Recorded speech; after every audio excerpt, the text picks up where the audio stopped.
আমরা যারা ৮০-৯০-এর দশকের ছাত্রছাত্রী ছিলাম, আমাদের প্রত্যেকের বাবা মায়েরই একটা কমন ডায়লগ ছিল।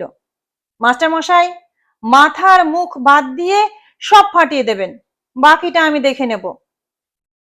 সে সময় প্রকাণ্ড হাতের প্রচণ্ড চড় খেয়েও বাড়িতে এসে কাঁদবার বা নালিশ করবার জো ছিল না। কারণ বাড়িতে জানতে পারলে আরো এক দফা দুর্দশা কপালে লেখা ছিল। এত বকুনি খেয়েছি, এত মার খেয়েছি, এত শাস্তি পেয়েছি, এত তিরস্কারও শুনেছি, তবুও কখনো তাদের বিরুদ্ধে যাওয়ার কথা আমাদের কল্পনাতেও আসেনি। যত তাড়াতাড়ি থাক, যত ব্যস্ততায় থাক, শিক্ষক স্থানীয় মানুষের সঙ্গে দেখা হলে প্রণাম করে, দুটো কথা বলে, কুশল বিনিময় করে তবেই এগিয়েছি। পৃথিবীর বাকি সব ভুল হলেও মাস্টার মশাই দিদিমণি ভুল হতেই পারে না, এই ধারণা পরিবার থেকেই আমাদের মাথায় গেঁথে দেওয়া হয়েছিল।